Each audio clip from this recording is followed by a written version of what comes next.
Hello guys, आज हम बात करेंगे आईपीओ के बारे में। आईपीओ का जो फुल फॉर्म होता है वो उसको बोलते हैं इनिशियल पब्लिक ऑफरिंग। अब इनिशियल पब्लिक ऑफरिंग कंपनी क्यों करती है? आप सबसे पहले कंपनी की पूरी साइकिल समझिए। सबसे पहले मान लो एक एंटरप्रेन्योर है, उसने अपना पैसा लगा के एक कंपनी खरीदा, एक कंपनी खोला। अब इस कंपनी को खोलने के बाद उसमें एम्प्लॉयज़ लगेंगे, उस कंपनी को हो सकता है कुछ इन्वेंट्री खरीदनी हो, इसके लिए पैसे चाहिए। तो वो क्या करता है, वो पैसे रेज करता है। पैसे रेज करने के लिए एंजल इन्वेस्टर्स के पास जाता है, या जो आपके बड़ी बड़ी कंपनीज होती है उनसे इन्वेस्ट करता है। और ये इन्वेस्ट कंपनी जो करती हैं, ये उसके बदले इन्वेस्ट करने के बदले में जो ये स्टार्टअप है, ये कंपनी मान लो एक कंपनी है, एक कंपनी के शेयर्स अपने ले लेते हैं। ठीक है, अब तो ये हो गया पहले आपका, जब ये स्टार्टअप फेज में चल रहा है। आपने सुना होगा, हमेशा सुनने में आता है एक ये यूनिकॉर्न बन गया, कभी वो यूनिकॉर्न बन गया। तो ये वही सब होता है, फंडिंग होती है। जैसे कि आप शेयर मार्केट में इन्वेस्ट करते हो उसी टाइप का होता है, बस यहाँ पे बड़े बड़े लोग होते हैं जिनके पास ज़्यादा पैसा होता है, वो इन्वेस्ट करते हैं इनिशियल कंपनीज़ में, इनिशियल स्टार्टअप्स में, इसलिए उनको ज़्यादा गेन होता है वहाँ पे। यहाँ पे पब्लिक नहीं होती। अगर कोई प्राइवेट स्टार्टअप है या प्राइवेट कंपनी है, इस कंपनी को पब्लिक में लिस्ट होना है तो वो अपना निकालती है आईपीओ। उसी को आईपीओ बोला जाता है। जैसे कि आपने टाटा के शेयर देखे होंगे, टीसीएस के शेयर देखे होंगे, रिलायंस के शेयर देखे होंगे, ये सारे के सारे लिस्टेड हैं। यहाँ पे पब्लिक खरीद सकती है, लेकिन जो प्राइवेट कंपनी जो होती हैं, जो स्टार्टअप्स होते हैं शुरुआत में, इनसे नहीं खरीद सकते। ठीक है, अब ये आईपीओ जो कंपनी निकालती है, ये इसमें दो तरीके से निकाल सकती है। एक तो या तो ये फ्रेश इश्यू कर रही हो शेयर्स को, तो उसके ज़रिए में ये पैसा रेज कर सकती है मार्केट से, पब्लिक से। दूसरा तरीका होता है ऑफ़र फॉर सेल। या तो ये दोनों भी कर सकते हैं। ऑफ़र फॉर सेल में क्या होता है, मान लो इस कंपनी का 100% शेयर है, इसमें से 30% मेरे पास इस कंपनी का शेयर है, और मैं चाहता हूँ कि अब इस कंपनी से मुझे एग्जिट करना है और अपना पैसा किसी नए स्टार्टअप में लगाना है। तो मैं क्या करूँगा, मैं अपना शेयर इधर सेल करूँगा आईपीओ के माध्यम से, और आईपीओ में मैं ये 30% दे दूंगा, उसके बदले में पैसे ले लूँगा। तो ये हो गया ऑफ़र फॉर सेल।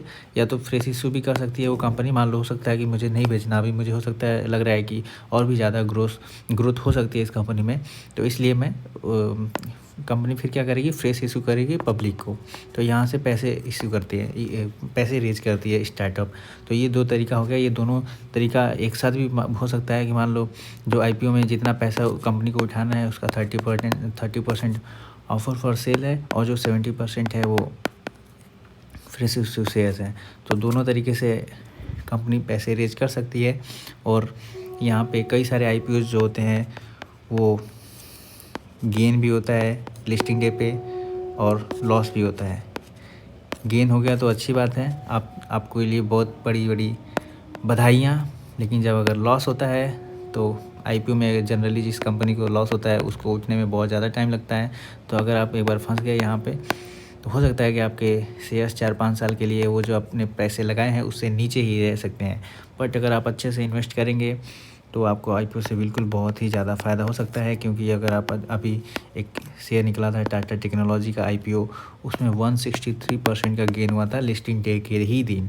तो यहाँ पे आप समझ सकते हो, 15,000 रुपये अगर आपने लगाए होते तो वो लगभग इसका डबल 30,000 मीन्स कुछ 35K के आसपास आपका वो पैसा हो गया होता। यहाँ पे 100% है ना, तो ये 15 का 30 से ज़्यादा ही हो जाएगा, मतलब 35 के आसपास आप बोल सकते हो। तो इसी को बोलते हैं IPO. In the summary, IPO means अगर कंपनी को ज़्यादा पैसा निकालना है तो वो कंपनी के फ्रेश इशू करेगी शेयर्स, या तो ऑफ़र फॉर सेल करेगी। अब ये फ्रेश इशू क्या करेगी, शेयर्स। मतलब मान लो पहले कंपनी के पास 100 शेयर्स थे, अभी उसने क्या किया, इसी 100 शेयर्स को हटा के उसने 1000 शेयर्स कर दिए। अब ये जो कंपनी के 100 शेयर्स थे, 900 शेयर्स वो पब्लिक को फ्रेश कर देगी, इशू कर देगी, और पब्लिक इन शेयर्स को खरीदेगी। जो पहले अब इसकी वैल्यूएशन मान लो पहले 1 बिलियन थी, अभी बाद में कुछ और हो जाएगी, जिसके हिसाब से वो जो वैल्यूएशन पे वो मांग रही है। मान लो कि कंपनी की वैल्यूएशन प्रेजेंट में 1 बिलियन है, बट वो जब पब्लिक के पास आ रही है तो बोल रही है कि मेरी वैल्यूएशन जो है वो 3 बिलियन है और इस पर मैं पैसे लूँगा।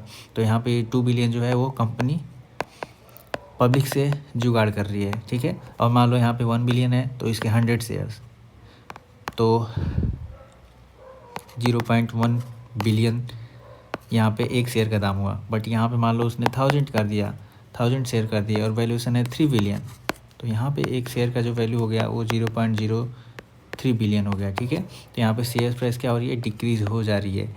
तो ये होता है पब्लिक आईपीओ निकालती है जब कंपनी तब, और इसमें बहुत सारा प्रोसीजर होता है, सेबी से अप्रूवल भी करवाना पड़ता है कि कंपनी सारी की सारी सही चीज़ें लिखी है कि नहीं लिखी है। उसमें बैंकर्स भी बैठते हैं, बैंकर्स देखते हैं कि सारे डिटेल सही है कि नहीं है, ऑडिटर्स बैठते हैं और सारी चीज़ें देखी जाती हैं कि कोई कंपनी फ्रॉड करने की कोशिश तो नहीं कर रही है, क्योंकि जनरली लोग पैसे तभी उठाते हैं जब उनको पैसों की ज़रूरत रहती है, और पब्लिक को सही इन्फॉर्मेशन देने के लिए बीच में सेबी लगी रहती है।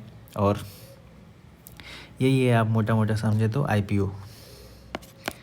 सो इस वीडियो में बस इतना ही। अगर आपको ये वीडियो बिल्कुल अच्छी लग रही हो और आप चाहते हो इससे भी डिटेल वीडियो लाई जाए तो प्लीज़ सब्सक्राइब एंड कमेंट्स करिए, तभी तो मुझे पता चलेगा कि आपको ये वीडियो अच्छी लग रही है कि बेकार लग रही है।